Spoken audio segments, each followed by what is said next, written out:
السلام علیکم ورحمۃ اللہ وبرکاتہ۔ پہلے دیوبندیوں وہابیوں کا یہ فتویٰ سنیں، پھر اس کے بعد آگے بات کریں۔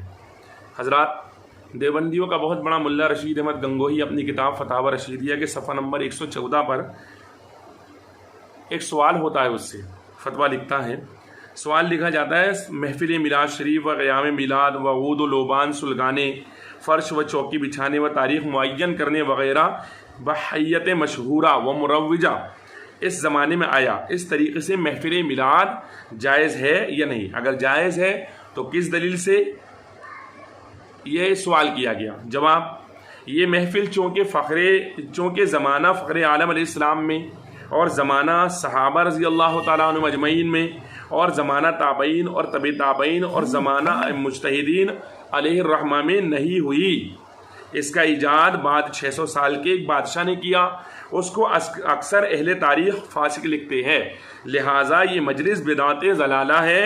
اس کی بدعت ضلالہ ہے، گمراہ کرنے والی مجلس ہے، یعنی رسول اللہ صلی اللہ تعالی علیہ وسلم کی میلاد منانا یہ گمراہ کرنے والی مجلس ہے۔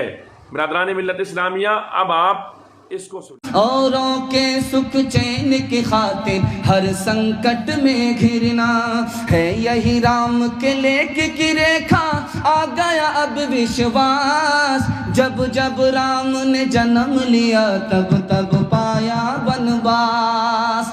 رام ہر ایک جگ میں آئے پر کون انہیں پہچانا، رام کی پوجا کی جگنے پر رام کا ارتھ نہ جانا۔ سنا آپ نے؟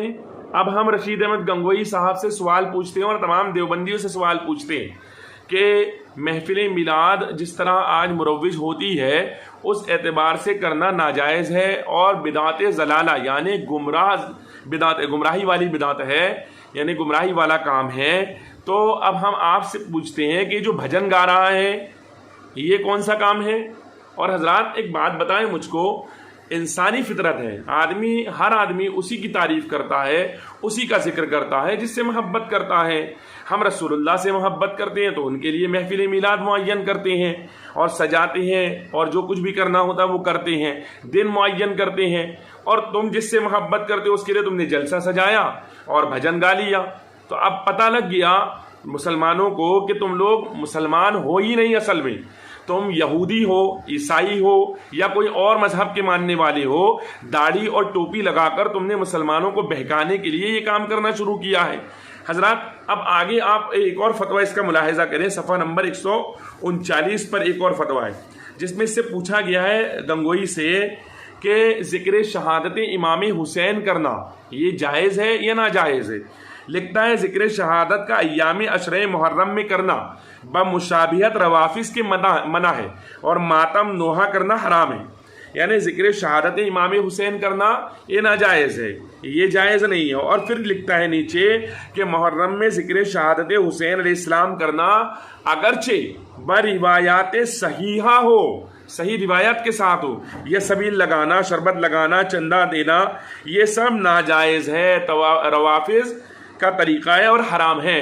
برادران ملت اسلامیہ، اب میں آپ سے پوچھنا چاہتا ہوں، جن لوگوں کو یہ برا لگتا ہے کہ ہم دیوبندیوں اور وہابیوں کے بارے میں غلط بولتے ہیں یا ان کی برائی کرتے ہیں تو بڑا برا لگتا ہے ان کو، میں ان سے پوچھنا چاہتا ہوں، ایمان کے دل پر ہاتھ رکھ کر کے سوچیں کبھی اکیلے میں بیٹھ کر، کیا ایسے لوگ مسلمان ہو سکتے ہیں جن لوگوں کا حال یہ ہے کہ بھجن گانا تو جائز ہے، معاذ اللہ اس پر کوئی فتویٰ نہیں ہے، اور یہاں دیکھو تو محفل میلاد کرنے پر ناجائز کا فتویٰ، گمراہی کا فتویٰ، ذکر شہادت امام حسین سے روکنا اگرچہ بروایات صحیحہ ہو، یعنی صحیح روایت کے ساتھ کرنا بھی ناجائز و حرام کہنا۔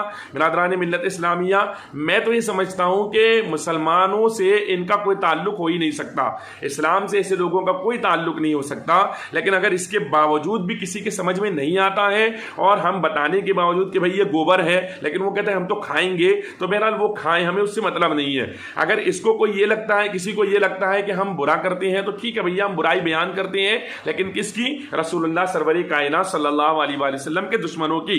تو برادران ملت اسلامیہ، آپ لوگوں سے گزارش کرتا ہوں اپنے ایمان کو سنبھالے اور ان دیوبندیوں اور وہابیوں سے اپنے ایمان کو ضرور بچائیں۔ اللہ تبارک و تعالی ہم سب کو بچنے کی توفیق نصیب فرمائے۔